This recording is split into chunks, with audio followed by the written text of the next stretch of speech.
Hello दोस्तों, I welcome you all to Rahul Sharma education. दोस्तों, आज से मैं मंथली करंट अफेयर्स की एक सीरीज़ शुरू कर रहा हूँ, जिसमें मैं एनवायरनमेंट और इकोलॉजी के सारे इंपॉर्टेंट न्यूज़ को कवर करूँगा। और ये कवरेज मैं मंथली करूँगा, यानी कि अलग अलग मंथ में जो भी इन्वायरमेंट के इम्पॉर्टेंट न्यूज़ रहे हैं, मैं उसको आपके आने वाले यूपीएससी प्रीलिम्स के पर्सपेक्टिव से कवर करूँगा। और लगभग 12 या 13 महीने या 14 महीनों का जो पूरा करंट अफेयर्स है इन्वायरमेंट का, वो आपके सामने मैं अलग-अलग वीडियोस में अगले 1 वीक के अंदर आपके सामने मैं लेके आऊँगा। तो इससे पहले कि मैं आप इस वीडियो को देखें, आप इस वीडियो को क्यों देखें मैं आपको बताना चाहता हूँ। दोस्तों, ये वीडियो आपके लिए इसलिए इम्पोर्टेंट है क्योंकि अगर हम पिछले 12-13 सालों में यूपीएससी के क्वेश्चन के पैटर्न को देखते हैं, तो आप देखेंगे कि पिछले 12-13 सालों में एक भी साल ऐसा नहीं है जहाँ पे कि 11 से कम क्वेश्चन पूछे गए हों। 2013 में 17 क्वेश्चन पूछे गए, 2014 में 18 क्वेश्चन पूछे गए, फिर 2015 में 11 क्वेश्चन पूछे गए। आप इस ग्राफ को ध्यान से देखिए, एक भी साल ऐसा नहीं है जिसमें कि एनवायरनमेंट से 10 से कम क्वेश्चन या 11 से कम क्वेश्चन आए हों। तो इससे आपको पता चल गया होगा कि ये वीडियो आपके लिए कितनी इंपॉर्टेंट होने वाली है। तो मैं बस आपसे यही गुज़ारिश करूँगा कि आप मेरी इस सीरीज़ को फ़ॉलो कीजिए। आपको एग्ज़ामिनेशन में बहुत ज़्यादा बेनिफिट होगा और इसके साथ ही आप यूपीएससी या किसी और भी एग्ज़ाम के लिए एनवायरनमेंट के कम से कम सेक्शन में तो एक्सेल कर पाएँगे। तो दोस्तों, चलिए बहुत ज़्यादा वक़्त ज़ाया ना करते हुए आज की हम इस जर्नी को शुरू करते हैं। दोस्तों, इस सीरीज़ की शुरुआत मैं जनवरी 2024 से कर रहा हूँ, ठीक है? जनवरी 2024 से हम लगभग मार्च 2025 तक के करंट अफ़ेयर्स को कवर करेंगे, ठीक है ना? तो सबसे पहला न्यूज़ जो जनवरी के महीने में निकल के आता है, वो है प्रोजेक्ट टाइगर का 50 वर्ष पूरा हो चुका है। तो इससे पहले कि हम प्रोजेक्ट टाइगर के बारे में ज़्यादा जानें, सबसे पहले हम टाइगर के बारे में देख लेते हैं। दोस्तों, टाइगर को बिग कैट्स भी कहा जाता है। अगर इसके आईयूसीएन स्टेटस की बात करें तो ये आईयूसीएन के एंडेंजर्ड कैटेगरी में आता है, साइट्स के अपेंडिक्स 1 में आता है और वाइल्ड लाइफ प्रोटेक्शन एक्ट 1972 के शेड्यूल 1 और 4 दोनों में आता है। ये आपको ध्यान में रखना है। दोस्तों, एनवायरनमेंट को जब भी आप अ, अपने एग्जाम के पर्सपेक्टिव से पढ़ें और किसी स्पीशीज के बारे में पढ़ें, तो हमेशा उस स्पीशीज का आईयूसीएन स्टेटस, साइट्स में वो किस अपेंडिक्स में है और डब्ल्यूपीए यानी वाइल्ड लाइफ प्रोटेक्शन एक्ट में वो किस शेड्यूल में है, इस बात को हमेशा ध्यान में रखें। क्योंकि ये जो ये जो शेड्यूल है, ये अपेंडिक्स है, कैटेगरी है, स्टेटस है, आईयूसीएन स्टेटस, ये यूपीएससी का one of the favourite topics of environment में से आता है। तो यहाँ पे आपको ये ध्यान रखना है। तो दोस्तों, यहाँ पे मैंने आपको टाइगर के अलग अलग स्टेटस के बारे में बताया। अब आइए हम बात करते हैं प्रोजेक्ट टाइगर के बारे में, जिसके 50 वर्ष पूरे हो चुके हैं। दोस्तों, प्रोजेक्ट टाइगर को 1973 में शुरू किया गया था। 1973 में शुरू करने का इसका पर्पस ये था कि जो टाइगर्स हैं उनका इन सीटू कंजर्वेशन किया जाए। अब इन सीटू कंजर्वेशन क्या होता है?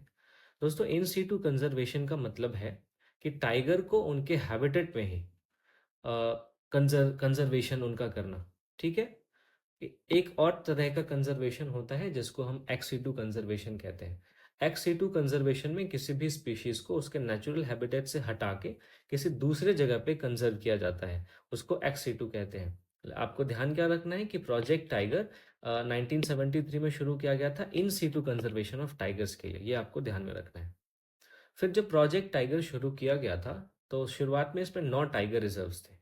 लेकिन वर्तमान में देखें तो अभी टोटल 58 टाइगर रिजर्व्स हमारे देश में हैं और उसमें से भी जो लेटेस्ट है वो माधव नेशनल पार्क है, जो कि एमपी में है। तो ये आपको ध्यान में रखना है। फिर देखते हैं कि प्रोजेक्ट टाइगर को इम्प्लीमेंट करने के लिए कौन सी एजेंसी थी। तो इम्प्लीमेंटिंग एजेंसी इसकी एनटीसीए थी, यानी नेशनल टाइगर कंजर्वेशन अथॉरिटी थी। अब दोस्तों, एनटीसीए एक स्टैट्यूटरी बॉडी है जिसको कि वाइल्ड लाइफ प्रोटेक्शन एक्ट 1972 के तहत बनाया गया है। स्टैट्यूटरी बॉडी दोस्तों ऐसी बॉडी होती है जिसको किसी कानून के द्वारा बनाया जाता है या किसी कानून के तहत बनाया जाता है। तो वैसे ही एनटीसीए को डब्ल्यूपीए 1972 के तहत बनाया गया। तो ये आपको ध्यान में रखना है। जो दोस्तों, फिर देखते हैं कि जो प्रोजेक्ट टाइगर है वो एक सेंट्रली स्पॉन्सर्ड प्रोग्राम था। सेंट्रली स्पॉन्सर्ड प्रोग्राम का मतलब कि इसके लिए जो भी फाइनेंस ज़रूरी होंगे, उस फाइनेंस में सेंटर और स्टेट इन दोनों का पार्टिसिपेशन होगा। एक बड़ा हिस्सा सेंटर पे करेगी, लेकिन एक छोटा हिस्सा स्टेट भी पे करेगी। ठीक है, तो सेंटर और स्टेट जब दोनों मिलकर किसी भी प्रोग्राम को फाइनेंस करते हैं, तो ऐसे प्रोग्राम को हम सेंट्रली स्पॉन्सर्ड प्रोग्राम कहते हैं। और जब किसी प्रोग्राम में केवल सेंटर की भागीदारी होती है, तो हम उसको सेंट्रल सेक्टर प्रोग्राम या सेंट्रल सेक्टर स्कीम कहते हैं। फिर प्रोजेक्ट टाइगर में हम रिसेंट में देखते हैं कि काफ़ी ज़्यादा टेक्नोलॉजिकल एडवांसमेंट भी आया है। फॉर एग्जांपल आप देखें कि ई बर्ड प्रोजेक्ट में अनमैन्ड एरियल व्हीकल यानी यूएवी, ये आपको अपने स्क्रीन पे ये जो फोटो दिख रहा है, ये एक यूएवी है। जो ड्रोन्स होते हैं वो भी यूएवी होते हैं, तो इनका इस्तेमाल किया जा रहा है। फिर हम देखते हैं कि टाइगर के कंजर्वेशन के लिए एक एम स्ट्राइप्स ऐप भी बनाया गया है। अब एम स्ट्राइप्स ऐप से यूपीएससी ने 2017 में एक प्रश्न पूछ लिया था। तो यह आप सबको इससे पता चलता है कि ये टॉपिक आपके लिए इंपॉर्टेंट हो जाता है। एम स्ट्राइप्स ऐप क्या है? एम स्ट्राइप्स का मतलब होता है monitoring system for tigers, intensive protection and ecological status. तो इस एप्लीकेशन के माध्यम से जो भी टाइगर्स हैं उनके बारे में, उनके इकोलॉजिकल स्टेटस के बारे में, उनके इंटेंसिव प्रोटेक्शन के लिए क्या क्या किया जा रहा है, उन सब के बारे में डिटेल्स इंफॉर्मेशन वहाँ पे मिलती है। तो ये था दोस्तों प्रोजेक्ट टाइगर। अब देखिए, टाइगर से रिलेटेड हमारे देश में ऑल इंडिया टाइगर रिपोर्ट आता है। अब ऑल इंडिया टाइगर रिपोर्ट का 5th साइकिल अभी 2022 में प्रकाशित हुआ है, जो कि लेटेस्ट है। उसके पश्चात कोई भी ऑल इंडिया टाइगर रिपोर्ट अभी तक नहीं आया है, जब तक मैं ये वीडियो बना रहा हूँ। ठीक है, तो इस रिपोर्ट की अगर हम बात करें, तो इंडिया में कम से कम 3167 टाइगर्स हैं। इससे ज़्यादा भी हो सकते हैं, लेकिन मिनिमम इतने टाइगर्स हमारे देश में हैं। टाइगर की सबसे ज़्यादा पॉपुलेशन मध्य प्रदेश में, जो कि 785 है, और उसके पश्चात कर्नाटका में जो 563 है। लेकिन अगर हाईएस्ट टाइगर अबंडेंस की बात करें, तो वो कॉर्बेट नेशनल पार्क, जो कि उत्तराखंड में है, वहाँ पे 260 टाइगर रिजर्व है। यानी एक ही नेशनल पार्क में 260 टाइगर रिजर्व है। तो ये आपको ध्यान में रखना है। तो ये हमारा प्रोजेक्ट टाइगर था। अब दूसरा इंपॉर्टेंट न्यूज़ निकल के आता है जनवरी के महीने में स्वच्छ सर्वेक्षण अवार्ड्स 2023। अब आप ये अपने स्क्रीन पे ये फोटोज देख रहे होंगे कि इस पुरस्कार को राष्ट्रपति प्रदान कर रहे हैं। तो ये अवार्ड हमारे लिए इंपॉर्टेंट हो जाता है। तो दोस्तों, स्वच्छ सर्वेक्षण अवार्ड्स 2023 की थीम थी वेस्ट टू वेल्थ। ये आपको ध्यान होना चाहिए। इस अवार्ड को 2016 में लॉन्च किया गया था, और इस अवार्ड को स्वच्छ भारत मिशन अर्बन जो है उसके एम्बिट में ही लॉन्च किया गया था, उसी के तहत लॉन्च किया गया था। जो स्वच्छ सर्वेक्षण अवार्ड्स है, इसका ऑब्जेक्टिव क्या है दोस्तों? इसका ऑब्जेक्टिव है कि लार्ज स्केल पे, एक बड़े स्तर पे सिटीजन्स का पार्टिसिपेशन को इनकरेज करना, नागरिकों की भागीदारी को प्रोत्साहित करना, और फिर हम अपने टाउन को साफ सुथरा बना के रखें, इसके बारे में जागरूकता फैलाना। ठीक है, इस अवार्ड का ऑब्जेक्टिव मैंने बता दिया आपको, इस अवार्ड की थीम मैंने बता दिया आपको, ये अवार्ड कब लॉन्च हुआ था ये भी बता दिया आपको। अब देखते हैं कि इस अवार्ड 2023 में जो अवार्ड प्रदान किए गए हैं, उसमें कौन कौन से मुख्य बातें हैं जो हमारे एग्जाम के पर्सपेक्टिव से इंपॉर्टेंट है। सबसे पहले आपको ध्यान में ये रखना है कि अगर इंडिया के अंदर दो सबसे क्लीनेस्ट सिटी कोई है, तो वो है इंदौर और सूरत। ये दोनों ही रैंक 1 पे हैं, और इनको फॉलो करता है नवी मुंबई। तो ये तीन शहर ऐसे हैं हमारे, सॉरी, तीन शहर ऐसे हैं हमारे देश में जो सबसे ज्यादा साफ सुथरे हैं। अगर सबसे ज्यादा साफ राज्य की बात करें इंडिया में, तो वो महाराष्ट्र है। सबसे ज्यादा क्लीनेस्ट गंगा टाउन की बात करें तो वो वाराणसी है। और बेस्ट सफाई मित्र सुरक्षित शहर के रूप में चंडीगढ़ को ये अवार्ड मिला है। तो ये आपको ध्यान में रखना है दोस्तों। तीसरा इंपॉर्टेंट न्यूज़ जो इस महीने में निकल के आता है दोस्तों, वो ये कि इंडियन मेट्रोलॉजिकल डिपार्टमेंट यानी आईएमडी के 150 साल पूरे हो गए। अब आप इस पिक्चर में देख पा रहे होंगे कि यहाँ पे 1875 लिखा है और वर्तमान में 2025 चल रहा है। तो अब आप इससे पता लगा पा रहे होंगे कि 1875 में इसकी स्थापना हुई और वर्तमान में इसके 150 वर्ष पूरे हो चुके हैं। तो आइए हम आईएमडी के बारे में देखते हैं।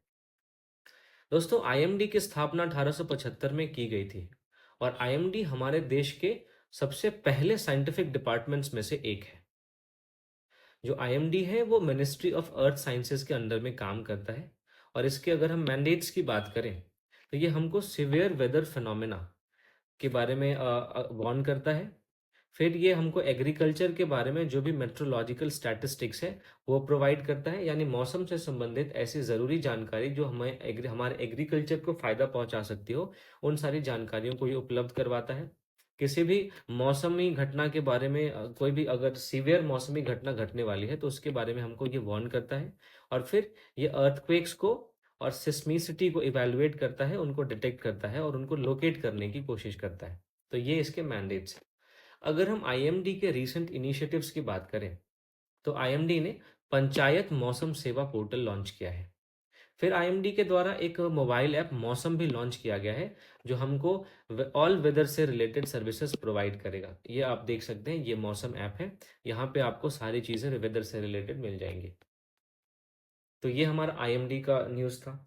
अगला न्यूज़ हम देखते हैं, इंडियन लैंडस्लाइड ससेप्टेबिलिटी मैप, भारतीय भूस्खलन संवेदनशीलता मानचित्र। अब ये इंपॉर्टेंट क्यों हो जाता है, इसको आप मार्क कर लीजिए, ये वेरी वेरी इंपॉर्टेंट है। क्यों? क्योंकि ये अपने टाइप का एक पहला ऐसा मैप है, तो इसलिए ये हमारे लिए बहुत ज़्यादा इंपॉर्टेंट हो जाता है। दोस्तों, अगर हम इस मैप की बात करें, तो इस मैप को आईआईटी दिल्ली ने क्रिएट किया है और ये अपनी तरह का पहला मैप है। इस मैप में इंडिया को 5 वल्नरेबिलिटी क्लासेस में डिवाइड किया गया है। किसके कॉन्टेक्स्ट में? लैंडस्लाइड के कॉन्टेक्स्ट में। यानी लैंडस्लाइड से रिलेटेड हमारे देश के अंदर 5 ऐसे कैटेगरी क्लासेस हैं। अब ये आपको आप अपने स्क्रीन पे देख पा रहे होंगे। ये 5 क्लासेस कौन कौन से हैं जहाँ पे बहुत ज़्यादा लैंडस्लाइड होने की संभावना है। फिर एक है हाई, फिर मीडियम, फिर लो, फिर वेरी लो। तो ये 5 क्लासेस हैं और इस मैप में इन्हीं 5 क्लासेस के अकॉर्डिंग हमारे देश को डिवाइड किया गया है। अब देखते हैं कि इस मैप की फाइंडिंग्स क्या क्या है। ठीक है, तो इस मैप में ये बताया गया है कि इंडिया के जोग्राफिकल एरिया का 13.17% एरिया जो है वो लैंडस्लाइड के लिए प्रोन है, ससेप्टेबल है, वहां पे लैंडस्लाइड होने की संभावना है। अब देखो, जियोग्राफिकल सर्वे ऑफ इंडिया ने जो डेटा बताया था वो 12.6 था, तो इससे थोड़ा सा ज़्यादा ये हमारा जो ससेप्टेबिलिटी मैप है ये बताता है। तो जोग्राफिकल सर्वे ऑफ इंडिया के मैप में से थोड़ी सी ज़्यादा संभावना ये मैप बताता है कि भारत में भूस्खलन की है, तो ये आपको ध्यान में रखना है। फिर लैंडस्लाइड के लिए सबसे ज़्यादा ससेप्टेबल अगर कोई एरिया है तो वो है सिक्किम। सिक्किम में सबसे ज़्यादा लैंडस्लाइड के लिए ससेप्टेबल एरिया 57.6%। अगर हम नॉन हिमालयन रीजन की बात करें, तो केरला के पास सबसे ज़्यादा ससेप्टेबिलिटी है लैंडस्लाइड के लिए, तो ये आपको ध्यान में रखना है। अब इस मैप में दोस्तों ईस्टर्न घाट भी लैंडस्लाइड प्रोन जोन्स दिखा रहे हैं। अब ये इंपॉर्टेंट इसलिए है क्योंकि इन जोन्स को पहले के किसी भी रिकॉर्ड में या मॉडल में नहीं दर्शाया गया था। यानी ईस्टर्न घाट को पहले लैंडस्लाइड के लिए ससेप्टेबल नहीं माना जा रहा था, लेकिन इस मैप ने ये भी बताया है, इस मैप ने ये बताया कि ईस्टर्न घाट जो है वो लैंडस्लाइड के लिए प्रोन जोन है। तो इसलिए ये मैप हमारा बहुत इंपॉर्टेंट हो जाता है। मैं बार बार कह रहा हूँ दोस्तों, ये चूंकि अपनी तरह का पहला मैप है, इसलिए हमारे एग्जाम के पर्सपेक्टिव से इंपॉर्टेंट हो जाता है। अब देखिए, यहाँ पे आपने लैंडस्लाइड के बारे में पढ़ा, इस मैप के बारे में पढ़ा। लैंडस्लाइड क्या होता है ये आप देख सकते हैं। अब यहाँ पे ज़रूरी ये है कि करंट के साथ साथ हम अपने स्टैटिक को भी रिवाइज करते रहें। तो ये आपकी जिम्मेदारी बनती है कि इस वीडियो के बाद आप अपने ज्योग्राफी खोलेंगे और उसमें आप रिवाइज करेंगे कि लैंडस्लाइड क्या होता है, लैंडस्लाइड के कारण क्या क्या होते हैं और इंडिया के कॉन्टेक्स्ट में कौन कौन से ऐसे इनिशिएटिव्स अपनाए गए हैं। तो ये आपका काम है दोस्तों। इससे क्या होगा कि आप करंट के साथ साथ स्टैटिक को भी कवर कर पाएंगे, क्योंकि देखिए स्टैटिक क्वेश्चन भी वैसे पूछे जाते हैं जो वर्तमान समय में कहीं ना कहीं चर्चा में होते हैं। तो वर्तमान समय में चर्चा में रहे इस विषयों को अगर हम अच्छे तरीके से करंट और स्टैटिक दोनों कवर कर लें तो हमारा एग्जाम बहुत आसानी से क्लियर हो सकता है। हाँ, तो ये हमारा था दोस्तों ससेप्टेबिलिटी मैप। अब हम देखते हैं पृथ्वी विज्ञान स्कीम के बारे में। दोस्तों, पृथ्वी विज्ञान स्कीम को मिनिस्ट्री ऑफ अर्थ साइंसेज ने लॉन्च किया है। इसका टेन्योर 2021 से 2026 तक है। अगर हम इस स्कीम के ऑब्जेक्टिव की बात करें, ठीक है, तो ये स्कीम लॉन्ग टर्म ऑब्जर्वेशन को बढ़ाता है in the context of atmosphere, ocean, जियोस्फेयर और क्रायोस्फेयर के कॉन्टेक्स्ट में। यानी हम अपने एटमॉस्फेयर को लंबे समय तक ऑब्जर्व करेंगे, हम अपने ओशंस को लंबे समय तक ऑब्जर्व करेंगे, हम अपने जियोस्फेयर को लंबे समय तक ऑब्जर्व करेंगे और हम अपने क्रायोस्फेयर को लंबे समय तक ऑब्जर्व करेंगे। अब देखिए, एटमॉस्फेयर और ओशन तो आप समझ गए होंगे। जियोस्फेयर क्या होता है, क्रायोस्फेयर क्या होता है? दोस्तों, जियोस्फेयर का मतलब है हमारे अर्थ का वो सारा भाग जो सॉलिड स्टेट में है। इसमें आपका पृथ्वी के ऊपरी संरचना से लेके कोर तक की संरचना शामिल होती है। क्रायोस्फेयर एक ऐसा स्फेयर होता है जो हमारे पृथ्वी पर जितने भी ऐसे इलाके जो बर्फ से आच्छादित हैं, जहां पे बर्फ पाया जाता है, उनको इंक्लूड करता है। तो क्रायोस्फेयर में हमारे आइस कैप्स भी आ जाएंगे, ठीक है, हमारे ग्लेशियर्स भी आ जाएंगे, फिर परमाफ्रॉस्ट भी आ जाएगा, तो ये सारे जो हैं वो आपके क्रायोस्फेयर में आ जाएंगे। क्रायोस्फेयर को बर्फ मंडल के नाम से आप ध्यान में रख सकते हैं। दोस्तों अभी मैंने एक टर्म का जिक्र किया, परमाफ्रॉस्ट, माफ कीजिएगा, ये परमाफ्रॉस्ट। परमाफ्रॉस्ट क्या होता है आप मुझे कमेंट करके बता सकते हैं, लेकिन मैं आपको बता देता हूँ। परमाफ्रॉस्ट, जब बर्फ जमीन के अंदर जम जाती है तो इसको परमाफ्रॉस्ट कहते हैं। परमाफ्रॉस्ट हमारा एक कार्बन सिंक के तौर पे भी काम करता है। तो परमाफ्रॉस्ट एक बहुत ही इंपॉर्टेंट कॉन्सेप्ट है, जिसको कि आप जब एनवायरनमेंट का स्टैटिक पढ़ेंगे तो वहां पे आप इसको पढ़ेंगे। फिर देखते हैं कि पृथ्वी विज्ञान स्कीम के ऑब्जेक्टिव्स में और क्या क्या है। दोस्तों पृथ्वी विज्ञान स्कीम ये हमारे वेदर, ओशन के वेदर ओशन के वेदर को और क्लाइमेट हैजार्ड्स को अंडरस्टैंड करता है और प्रिडिक्ट करने का काम करता है। ठीक है। फिर ये पोलर और हाई सी रीजन्स को भी एक्सप्लोर करने की बात करता है। फिर ये एक्सप्लोरेशन और sustainable harnessing of ocean resources, उसके लिए टेक्नोलॉजी डेवलप करने की बात करता है। मतलब ये कि हम अपने ओशन के रिसोर्सेज का, हम अपने समुद्री संसाधन का संधारणीय रूप से उपयोग करें, एक सस्टेनेबल हार्नेसिंग करें। इसके लिए ऐसी टेक्नोलॉजी डेवलप करने की बात भी पृथ्वी विज्ञान मंत्रालय करता है, सॉरी पृथ्वी विज्ञान स्कीम करता है। फिर देखते हैं कि जो भी अर्थ साइंस के नॉलेज हैं, चाहे वो एनवायरमेंटल बेनिफिट के लिए हो या इकोनॉमिक बेनिफिट के लिए हो, उन सारे नॉलेज के ट्रांसलेशन का भी इसका उद्देश्य है। तो पृथ्वी विज्ञान स्कीम के उद्देश्यों को ध्यान में रखते हुए पृथ्वी विज्ञान स्कीम हमारे एग्जाम के पर्सपेक्टिव से इंपॉर्टेंट हो जाता है। इसको किस मिनिस्ट्री ने लागू किया ये आपको ध्यान में रखना है दोस्तों। अब चलिए, ये जो पृथ्वी विज्ञान स्कीम था, इस स्कीम में 5 ऐसे स्कीम जो अभी चल रहे हैं उनको एनकम्पास किया गया है, उनको इकट्ठा किया गया है। इनमें आपका पहला है अक्रॉस। ये स्कीम जो है वो ग्लोबल वेदर प्रिडिक्शन मॉडल को एडवांस बनाने पे के लिए काम करता है। दूसरा स्कीम है ओ स्मार्ट। ये हमारे ओशन के रिसोर्सेज के सस्टेनेबल हार्नेसिंग के लिए काम करता है। ये स्कीम काम करता है उसे अभी मैंने बताया कैसे कि समुद्री संसाधनों के संधारणीय उपयोग को बढ़ावा देता है वो स्मार्ट स्कीम। फिर पेसर स्कीम है। पेसर स्कीम हमारे पोलर रीजन्स को स्टडी करता है। फिर सेज स्कीम है जो कि अर्थक्वेक की मॉनिटरिंग करता है। और रीच आउट स्कीम है, ये हमारे मिनिस्ट्री ऑफ अर्थ साइंसेज के जितने भी डिफरेंट स्कीम्स चल रहे हैं उनके बारे में अवेयरनेस यानी कि जागरूकता बढ़ाने का काम कर, जागरूकता फैलाने का काम करता है। तो पृथ्वी विज्ञान स्कीम जो है उसके अंदर ये 5 स्कीम को इनकम्पास किया गया है, इंक्लूड किया गया है। दोस्तों नेक्स्ट इंपॉर्टेंट न्यूज जो हमारे लिए है वो है कि डब्ल्यूटीओ की trade policy tools for climate action report. तो अगर इस रिपोर्ट के बारे में आपसे पूछ लिया जाए कि इस रिपोर्ट को कौन जारी करता है, तो इशुइंग अथॉरिटी जो है वो है डब्ल्यूटीओ। दोस्तों इस रिपोर्ट में 10 ट्रेड पॉलिसी को कवर किया गया है, सॉरी 10 ट्रेड पॉलिसी के एरियाज को कवर किया गया है, जो कि हमारे यूएनएफसीसी के जो COP28 के एफर्ट्स हैं उनको सपोर्ट करेंगे और हमारे ग्लोबल लेवल पे सस्टेनेबिलिटी को प्रमोट करेंगे। दोस्तों UNFCCC जो है वो United nation framework convention on climate change पे के से लड़ने के लिए दुनिया भर के देशों का एक कन्वेंशन है जो कि सस्टेनेबिलिटी पे जोर देता है। तो इसी का एक कॉन्फ्रेंस ऑफ पार्टी 28 है, उसमें कुछ लक्ष्यों को निर्धारित किया गया था। तो इन्हीं लक्ष्यों को सपोर्ट करने के लिए डब्ल्यूटीओ ने इस रिपोर्ट में 10 ट्रेड पॉलिसी एरियाज की बात की है।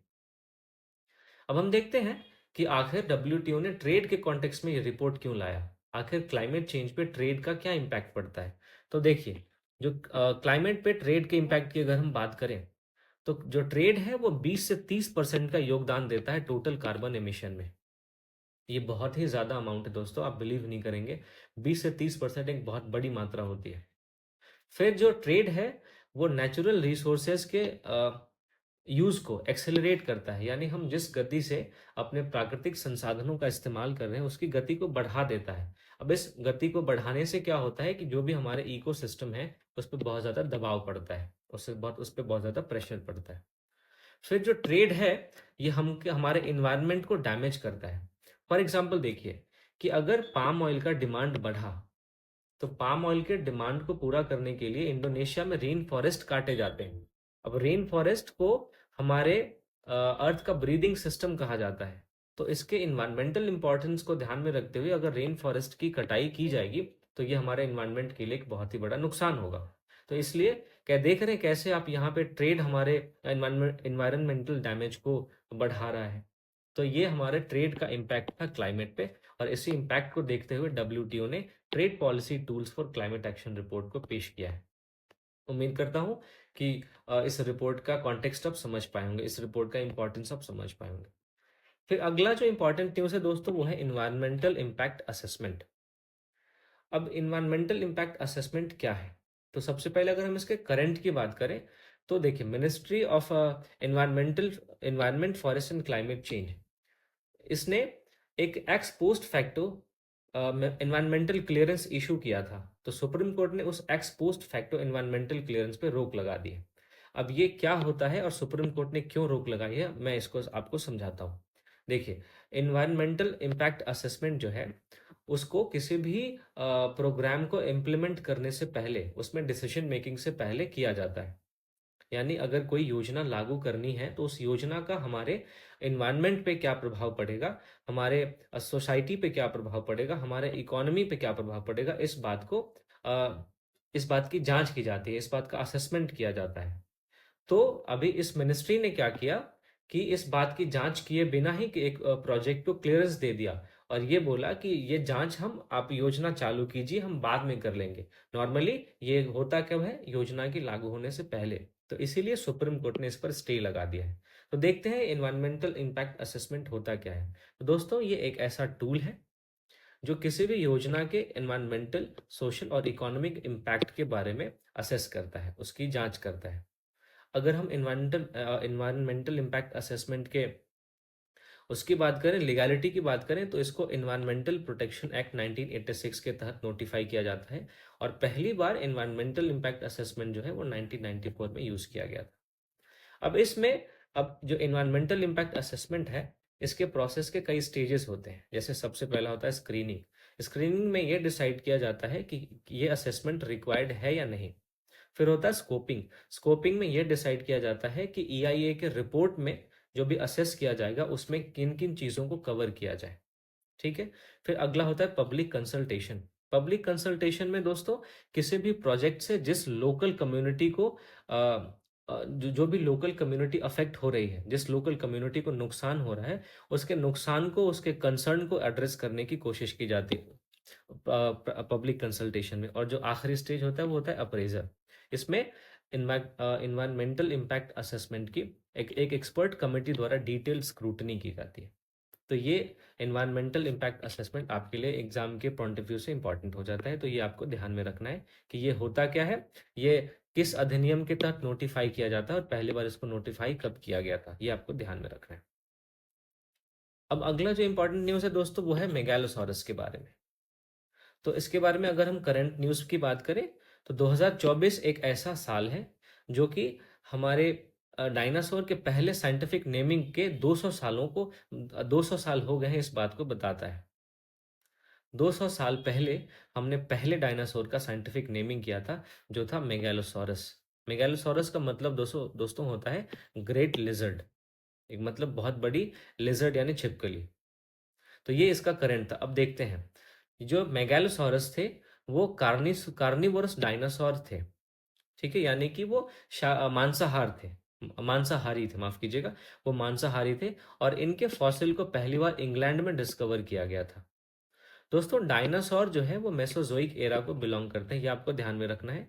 अब देखिए, जियोलॉजिकल टाइम स्केल में देखेंगे तो सबसे ऊपर इयॉन होता है, उसके नीचे फिर एरा होता है, फिर पीरियड्स होता है। तो जो डायनासोर थे वो मेसोजोइक एरा में थे। और मेसोजोइक एरा में तीन कंसेक्यूटिव पीरियड जो है वो जैसे कि ट्रायसिक है, जुरासिक है और क्रिटेशियस है, इन तीनों पीरियड से ये रिलेटेड थे, ये आपको ध्यान में रखना है।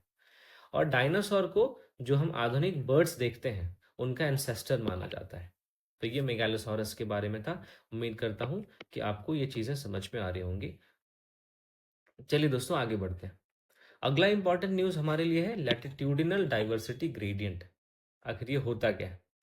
अब इसका करंट ये है कि एक स्टडी ने माइकोराइजल फंगाई का रोल एलडीजी में क्या है, इस बात को एग्जामिन किया है। तो दोस्तों, लैटिट्यूडिनल डाइवर्सिटी ग्रेडियंट होता क्या है? देखिए, जब आप इक्वेटर पे देखेंगे तो जो स्पीशीज डाइवर्सिटी होती है वो बहुत ज़्यादा होती है। और आप इक्वेटर से जैसे जैसे पोल्स की तरफ जाते जाएंगे, ये देख रहे हैं, इक्वेटर पे ये इतना चौड़ा है। और जैसे जैसे हम पोल्स की तरफ जा रहे हैं ये सिकुड़ रहा है। ठीक है।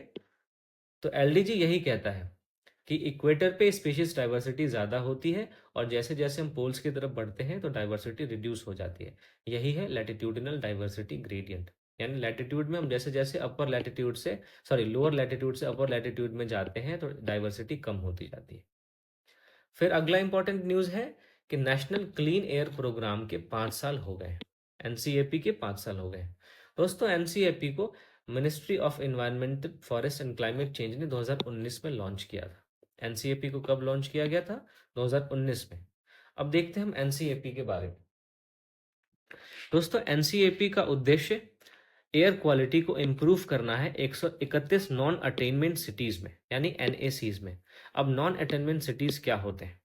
दोस्तों नॉन अटेनमेंट सिटीज ऐसे सिटीज हैं जो कि national ambient air quality standards को उनके जो भी लक्ष्य हैं उसको पूरा करने में लगातार पिछले 5 सालों से फेल हो रहे हैं। तो ऐसे शहरों को हम नॉन अटेनमेंट सिटीज का नाम देते हैं। हमारे देश में ऐसे ऐसे टोटल 131 शहर हैं जिसको कि नॉन अटेनमेंट सिटीज कहा जाता है। तो एनसीएपी इन्हीं नॉन अटेनमेंट सिटीज में एयर क्वालिटी को इम्प्रूव करने का लक्ष्य निर्धारित करता है। अगर आप एनएससी के कुछ एग्जांपल्स देखना चाहते हैं तो यहाँ पे मैंने लिख दिया है, दिल्ली है, पटना है, गाजियाबाद है, सूरत है, एक्सेट्रा। दोस्तों इस प्रोग्राम का, नेशनल क्लीन एयर प्रोग्राम का टारगेट क्या है? इसका टारगेट है PM10 और PM2.5। ये पीएम मतलब पार्टिकुलेट मैटर। ये पार्टिकुलेट मैटर के दो टाइप होते हैं, ये इनका साइज के आधार पर इनका नाम किया दिया गया है। तो इसका टारगेट है PM10 और PM2.5 को 40% तक इसका कंसंट्रेशन को रिड्यूस करना 2025-26 तक। अगर हम एनसीएपी के इम्प्लीमेंटेशन की बात करें तो इसको नेशनल लेवल पे सीपीसीबी यानी central pollution control board implement करता है। और इसने एक प्राण पोर्टल भी शुरू किया है। प्राण का मतलब portal for regulation of air pollution in NAC. इसको भी शुरू किया गया है ताकि एनसीएपी के इम्प्लीमेंटेशन को मॉनिटर किया जा सके। माफ कीजिएगा। अगर हम एनसीएपी के प्रोग्रेस की बात करें तो दोस्तों पिछले 5 सालों में इसका प्रोग्रेस मिक्स रहा है। कभी ऊपर कभी नीचे होता रहा है। कोई भी एक समान ट्रेंड इसमें देखने को नहीं मिला है। तो एनसीएपी के अलावा ऐसे कौन कौन से इनिशिएटिव्स हैं जो हमारे देश में एयर पोल्यूशन को रिड्यूस करने के लिए लाए गए हैं, एक नज़र हम उस पर डाल देते हैं। सबसे पहला है national ambient air quality programme NAAQP। फिर है ग्रेडेड रिस्पॉन्स एक्शन प्लान। फिर देखते हैं हम कि हमारे देश में BS6 एमिशन स्टैंडर्ड्स को लागू कर दिया गया है। दोस्तों BS6 का मतलब भारत स्टेज 6। इसमें BS1 से 6 की तरफ जैसे जैसे आप जाते जाएंगे तो प्रदूषण का स्तर कम होता जाता है। और फिर इलेक्ट्रॉनिक व्हीकल्स के लिए फेम स्कीम इंपॉर्टेंट हो जाता है जो कि एयर पोल्यूशन को रिड्यूस करने में हेल्प करता है। अगला इंपॉर्टेंट न्यूज निकल के आता है ग्लोबल रिस्क रिपोर्ट 2024। इसको वर्ल्ड इकोनॉमिक फोरम ने जारी किया है। हम देख सकते हैं दोस्तों कि हमारे ग्लोबली बहुत सारे ऐसे रिस्क उभर के आ रहे हैं जो जिससे कि हमारे विश्व में एक अलग प्रकार का खतरा उत्पन्न हो रहा है। तो दोस्तों ग्लोबल रिस्क रिपोर्ट को वर्ल्ड इकोनॉमिक फोरम रिलीज करता है। अगर हम इसके की फाइंडिंग्स की बात करें तो इंडिया के टॉप 5 रिस्क की इस रिपोर्ट में पहचान की गई है। तो वो टॉप 5 रिस्क इंडिया के कॉन्टेक्स्ट में कौन कौन से, आइए देख लेते हैं। पहला है मिस इन्फॉर्मेशन एंड डिसइंफॉर्मेशन, यानी गलत सूचना। एक होता है जानबूझ के, एक होता है गलती से। डिसइंफॉर्मेशन मतलब गलती से, सॉरी, जानबूझ के। और मिस इन्फॉर्मेशन का मतलब गलती से गलत सूचना देना। तो हमारे देश में जो भ्रामक सूचनाएं फैलती रहती हैं, मिस इन्फॉर्मेशन और डिसइंफॉर्मेशन फैलता है, वो हमारे देश के टॉप 5 रिस्क में से एक है। फिर इन्फेक्शियस डिजीज हमारे देश का दूसरा टॉप रिस्क है। फिर इलिसिट इकोनॉमिक एक्टिविटीज। इलिसिट मतलब कि अवैध अवैध आर्थिक जो क्रियाएं हैं वो भी हमारे देश के टॉप 5 रिस्क में से आती है। फिर अगला है इनइक्वालिटी यानी असमानता। और फिर है लेबर शॉर्टेजेस। तो ये 5 ऐसे रिस्क हैं जो हमारे इंडिया के टॉप 5 रिस्क में से आते हैं। अगर हम ग्लोबल लेवल पे शॉर्ट टर्म रिस्क की बात करें तो एक्सट्रीम वेदर इवेंट्स हैं, सोसाइटल पोलराइजेशन है, और साइबर इनसिक्योरिटी है। सोसाइटल पोलराइजेशन का मतलब होता है दोस्तों कि समाज के अलग अलग तबकों के द्वारा एक गुट बना लेना, इसको सोसाइटल पोलराइजेशन कहते हैं। फिर साइबर इनसिक्योरिटी, ये ग्लोबल लेवल पे शॉर्ट टर्म रिस्क है। लेकिन ग्लोबल लेवल पे कुछ लॉन्ग टर्म रिस्क भी हैं, जैसे एक्सट्रीम वेदर इवेंट्स तो हैं ही। फिर देखते हैं critical change to earth systems. हमारे अर्थ के सिस्टम में क्रिटिकल चेंज हो रहा है। तो लॉन्ग टर्म में ये चेंज बहुत ज़्यादा आगे हो जाएगा, बहुत ज़्यादा बढ़ जाएगा। तो अगर हमने वर्तमान में इन चेंजेस को कंट्रोल नहीं किया तो इससे हमारे बायोडाइवर्सिटी का तो लॉस हो ही रहा है, हमारा इकोसिस्टम कोलैप्स कर सकता है। तो बायोडाइवर्सिटी लॉस और इकोसिस्टम कोलैप्स ये ग्लोबल लॉन्ग टर्म रिस्क में आता है। तो ये दोस्तों, ये था हमारा ग्लोबल रिस्क रिपोर्ट जिसको कि वर्ल्ड इकोनॉमिक फोरम इशू करता है। ठीक है, चलिए अगला हमारा इंपॉर्टेंट न्यूज़ है ग्लोबल ओशन हीट कंटेंट। अब ओशन हीट कंटेंट क्या होता है, इसका किन किन चीज़ों में कंट्रीब्यूशन हम अभी देखेंगे। तो करंट इसका ये है दोस्तों कि ओशन हीट कंटेंट 1980 के लेवल से दुगना हो गया है। ये बहुत ही चिंताजनक बात है। अगर इसके की फाइंडिंग्स की बात करें तो दोस्तों ओशन हीट कंटेंट जो है वो 2000 मीटर के ग्लोबल ओशन में 246 जेटा जूल्स तक पहुंच गया है।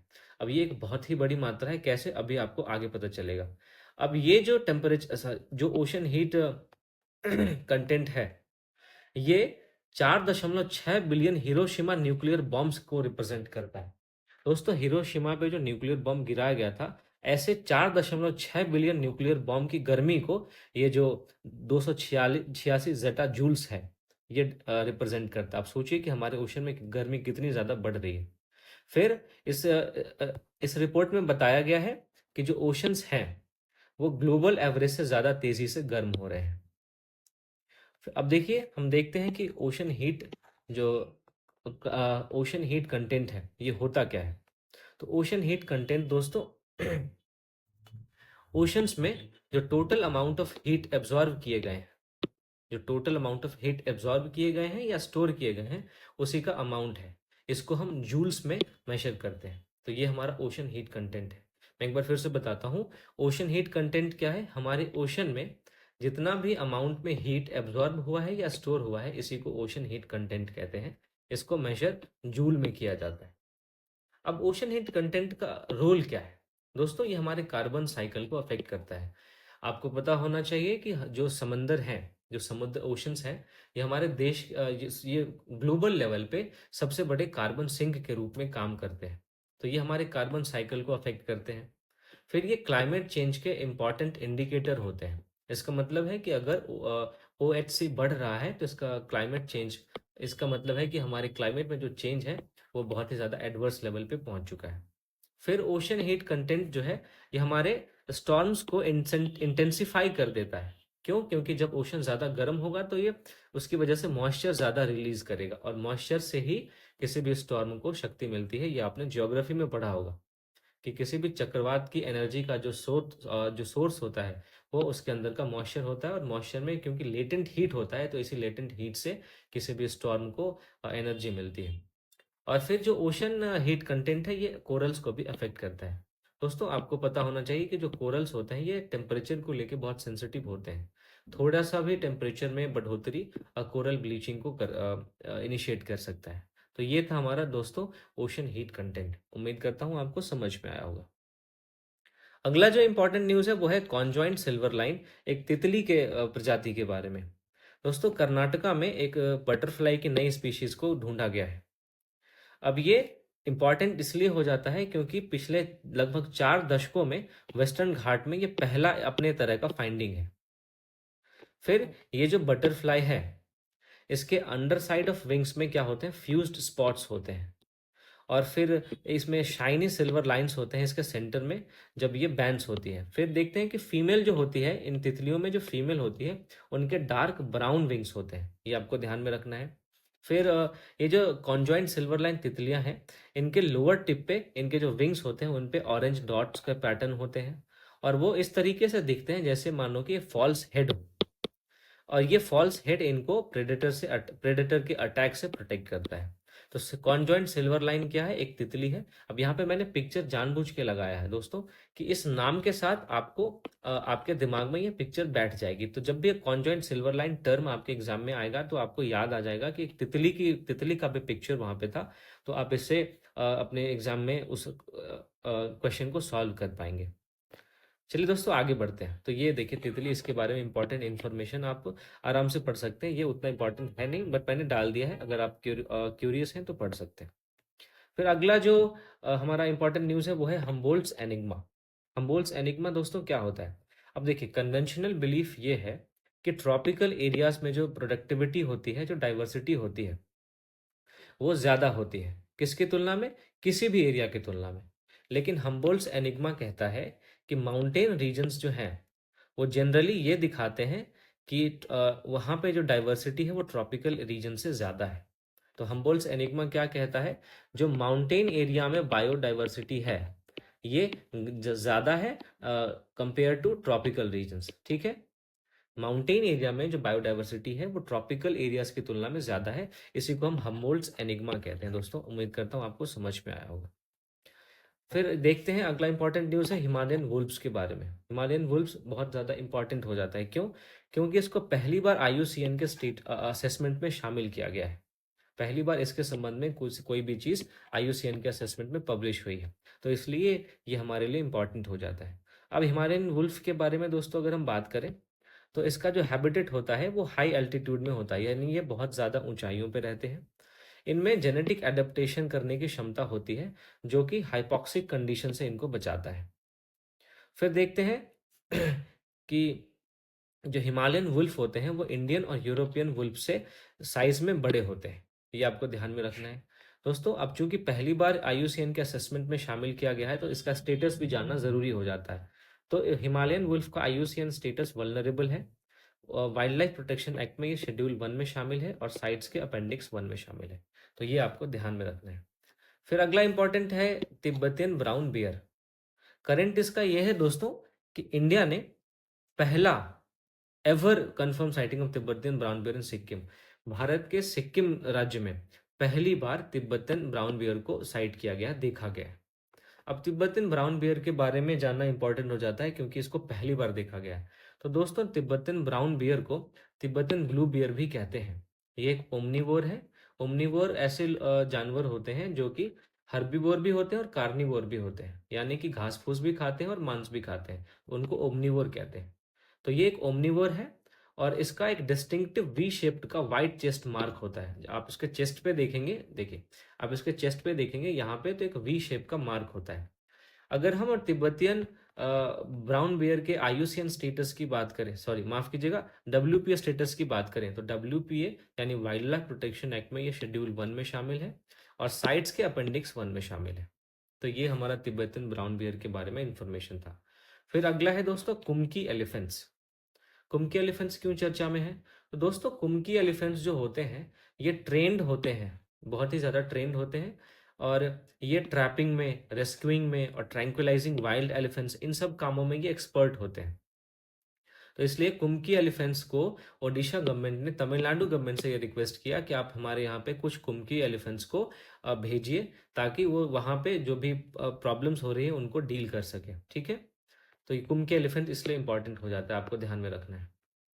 फिर हम वल्चर रेस्टोरेंट, ये एक इंपॉर्टेंट न्यूज़ हो जाता है दोस्तों। देखिए, वल्चर रेस्टोरेंट क्या होता है? दोस्तों, वल्चर रेस्टोरेंट एक ऐसा अनडिस्टर्ब्ड एरिया होता है जहाँ पे नॉन टॉक्सिक पॉइजन फ्री, ये माफ कीजिएगा, ये मीट है। हाँ, non toxic poison free meat उपलब्ध होता है वल्चर्स के लिए और उनके जैसे जितने भी अलग स्कैवेंजर्स हैं उनके लिए। दोस्तों, स्कैवेंजर्स ऐसे जानवर होते हैं जो मरे हुए जानवरों का मांस खाते हैं, उनको एक्सकैवेंजर्स कहते हैं। तो वल्चर रेस्टोरेंट एक ऐसा अनडिस्टर्ब एरिया होता है जहां पे ऐसे स्कैवेंजर्स के लिए non toxic poison free meat को उपलब्ध करवाया जाता है। दोस्तों, वल्चर रेस्टोरेंट जो है एक अभी अभी झारखंड के कोडरमा डिस्ट्रिक्ट में स्थापित किया गया है। इसकी झारखंड के अलावा और भी कई जगह पे वल्चर रेस्टोरेंट हैं, जैसे रायगढ़ में, गढ़चिरौली में और नासिक में। ये आपको ध्यान में रखना है। दोस्तों, वल्चर के कंजर्वेशन की जब भी बात आती है, तो डाइक्लोफेनाक नाम का एक दवाई जो है वो चर्चा में जरूर आता है। ये एक क्या है? Diclofenac has been prove toxic to vultures. इसको वल्चर्स के लिए टॉक्सिक प्रूफ कर दिया गया है। ये एक non steroid anti inflammatory drugs है। ये जानवरों में जो है एंटी इन्फ्लेमेटोरी सूजन को कम करने के लिए डाइक्लोफेनाक का इस्तेमाल किया जाता था।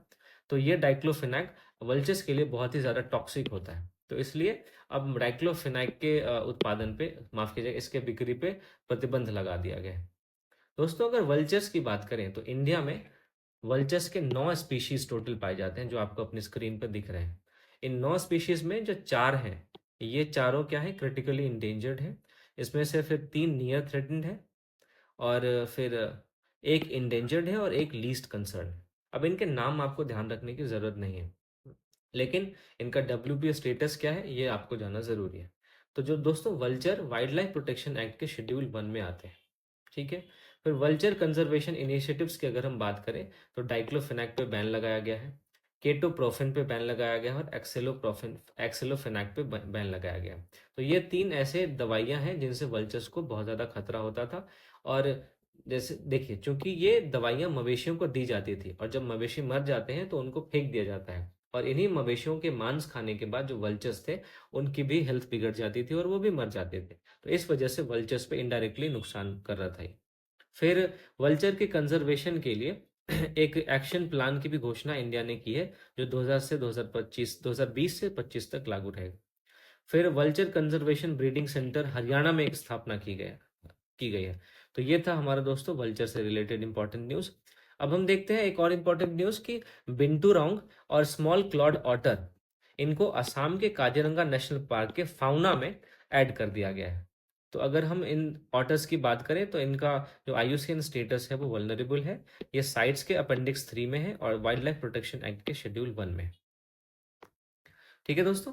अब दोस्तों ये इंपॉर्टेंट न्यूज़ आपके लिए हो जाता है, क्योंकि यहाँ से UPSC ने पहले भी क्वेश्चन पूछा हुआ है। देखिए दोस्तों, एक इन्वेजिव मॉस्किटो फिश स्पीशीज है जिसका नाम है गंबूसिया एफिनिस और गंबूसिया हेल्बरुकी। तो ये क्या है, इन्वेजिव एलियन स्पीशीज है, ये मछलियां हैं, आपको ध्यान में रखना है। यहाँ पे मैंने फोटो जानबूझ के लगाया ताकि एग्जाम में जब ये सारे टर्म्स आए तो टर्म के साथ आपको ये पिक्चर याद आ जाए, तो आप इस पिक्चर को याद करके भी अपने सवाल को फिर सॉल्व कर पाएंगे। तो गंबूसिया एफिनिस और गंबूसिया हेल्बरुकी, ये 2 इन्वेजिव एलियन स्पीशीज हैं। इनको लोकल वाटर बॉडीज में इंट्रोड्यूस किया गया है ताकि मॉस्किटो मैनेज किया जा सके, मच्छरों से मच्छरों पे कंट्रोल किया जा सके। दोस्तों अगर हम इनकी बात करें, गंबूसिया एफिनिस और गंबूसिया हेल्बरुकी की बात करें, तो ये US के नेटिव हैं, यानी US में पाए जाते हैं। अब इन्वेजिव एलियन स्पीशीज क्या होता है? कोई भी ऐसा स्पीशीज जिसको किसी दूसरे हैबिटेट में अगर इंट्रोड्यूस किया जाए तो वो उस हैबिटेट को बहुत ज़्यादा नुकसान पहुंचाते हैं, उनको हम इन्वेजिव एलियन स्पीशीज कहते हैं। फिर अगला इंपॉर्टेंट न्यूज़ है दोस्तों क्यूराइल आइलैंड के बारे में। क्यूराइल आइलैंड में हाल ही में 6.3 मैग्नीट्यूड का अर्थक्वेक रिकॉर्ड किया गया है, तो इसलिए ये आइलैंड इंपॉर्टेंट हो जाता है। दोस्तों क्यूराइल आइलैंड, ये आप मैप में देख सकते हैं, ये रहा क्यूराइल आइलैंड। क्यूराइल आइलैंड एक आर्किपेलागो है जो कि रूस के कमचटका पेनिनसुला से जापान के काइधु आइलैंड तक फैला हुआ है। अब आर्किपेलागो क्या होता है दोस्तों? आर्किपेलागो का मतलब होता है आइलैंड्स का ग्रुप। छोटे छोटे जो आइलैंड्स होते हैं उनके ग्रुप को हम आर्किपेलागो कहते हैं। तो ये क्यूराइल आइलैंड इसलिए इंपॉर्टेंट हो जाता है, इसका लोकेशन आपको ध्यान में रखना है, जापान और रशिया के बीच में ये क्यूराइल आइलैंड है। ठीक है, आगे बढ़ते हैं दोस्तों। आगे है deep sea coral reef. Coral reef तो ऐसे भी इन्वायरमेंट के प्रोटेक्शन के लिए एक इंडिकेटर स्पीशीज माने जाते हैं।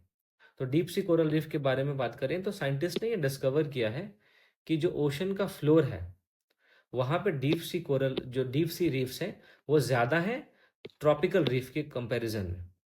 ठीक है, यानी कि ओशन के फ्लोर पे जो रीफ है वो ट्रॉपिकल जो रीफ है उनसे ज़्यादा है, यानी जो शैलो रीफ होते हैं ना उनसे ज़्यादा डीप सी रीफ है। तो ये साइंटिस्ट ने पता लगाया है। दोस्तों जो कोरल रीफ्स होते हैं ये कॉलोनीज में रहते हैं, इनमें 100 से लेकर थाउजेंड्स ऑफ टाइनी इंडिविजुअल्स होते हैं जिनको कोरल पॉलिप्स कहते हैं। तो जो कोरल्स होते हैं वो कोरल पॉलिप्स और एक एल्गी होता है जिसको हम जूजेंथेलाई एल्गी कहते हैं। ये जूजेंथेलाई एल्गी और कोरल पॉलिप्स के बीच में सिम्बायोटिक रिलेशनशिप शो करता है कोरल रीफ। तो ये आपको ध्यान में रखना है। अगर हम इंडिया में कोरल रीफ्स की बात करें तो इंडिया में गल्फ ऑफ कच्छ में, गल्फ ऑफ मन्नार में, अंडमान और निकोबार में, लक्षद्वीप आइलैंड में, और मलवान एक जगह है जो कि महाराष्ट्र में है, यहाँ पे इंडिया में कोरल रीफ्स पाए जाते हैं। ये आप देख सकते हैं अपने स्क्रीन पे कोरल रीफ्स, ये डीप सी रीफ्स हैं। और ये डीप सी रीफ जो है ये ट्रॉपिकल रीफ से ज़्यादा अमाउंट में पाए जाते हैं, ऐसा साइंटिस्ट्स ने डिस्कवर किया है। देखिए कितने खूबसूरत लगते हैं देखने में, नहीं? चलिए आगे बढ़ते हैं। Wild life protection amendment act 2022, ये इंपॉर्टेंट हो जाता है दोस्तों क्योंकि इस एक्ट के माध्यम से पहले वाइल्ड लाइफ प्रोटेक्शन एक्ट में जो 6 शेड्यूल थे उसको घटा के अब 4 कर दिया गया है। अब ये देखिए अलग अलग शेड्यूल में जो भी प्रोटेक्शन का लेवल होता है वो अलग अलग होता है। जैसे शेड्यूल 1 में हाईएस्ट लेवल ऑफ प्रोटेक्शन होता है। शेड्यूल 1 में आप ब्लैक बक देखेंगे, ये वही ब्लैक बक है चिंकारा जिसके केस में सलमान खान पे मुकदमा चल रहा है। फिर स्लॉथ बियर है, चीता है, स्वैम्प है, डियर है, एट्सेट्रा। शेड्यूल 2 में लेसर लेवल ऑफ प्रोटेक्शन होता है, इसमें आप नील गाय को देखते हैं, इंडियन फ्लाइंग फॉक्स है, फिर अंडमान बुलबुल है, ये सब आते हैं। शेड्यूल 3 में प्रोटेक्टेड प्लांट स्पीशीज हैं, जैसे नील कुरिंजी, पिक्चर प्लांट हो, ट्री टर्मरिक है, ये सारे हैं। शेड्यूल 4 में उन सारे स्पेसिमेन को लिस्ट किया जाता है जो कि साइट्स के अलग अलग अपेंडिक्स में शामिल होते हैं। फॉर एग्जांपल आप देखेंगे रिवर डॉल्फिन है, स्पाइडर मंकीज हैं, ये सारे हैं। तो ये हमारा दोस्तों वाइल्ड लाइफ प्रोटेक्शन एक्ट 2022 का इंपॉर्टेंट न्यूज़ था। आगे बढ़ते हैं दोस्तों, अगला इंपॉर्टेंट है न्यूज़, वो है वेज बैंक इकोसिस्टम। दोस्तों वेज बैंक इकोसिस्टम जो है ये चर्चा में रहा है, इसलिए इसका लोकेशन जानना बहुत ज़रूरी हो जाता है। तो आप इसका लोकेशन यहाँ पे देख सकते हैं। ये श्रीलंका और तमिलनाडु के बीच में ये वेज बैंक इकोसिस्टम है। ये कहाँ पे है? ये कन्याकुमारी के साउथ में है, ठीक है। और ये हमारे इंडियन कॉन्टिनेंटल शेल्फ का ही एक पार्ट है। ये वेज बैंक इकोसिस्टम हमारे इंडियन कॉन्टिनेंटल शेल्फ का ही एक पार्ट है, ये आपको ध्यान में रखना। तो दोस्तों ये हमारे जनवरी महीने के सारे एनवायरनमेंट के इंपॉर्टेंट करंट अफेयर्स थे। मैं उम्मीद करता हूँ कि इससे आपको बहुत ज़्यादा फायदा हुआ होगा।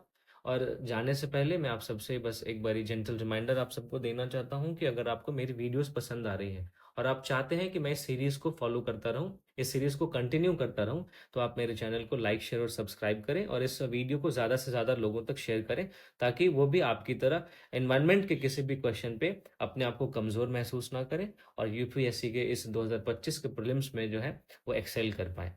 थैंक्स फॉर वॉचिंग दोस्तों, मिलते हैं आपसे बहुत ही जल्दी एक अगले फरवरी 2024 के एनवायरनमेंट के न्यूज़ के साथ। Thank you for watching.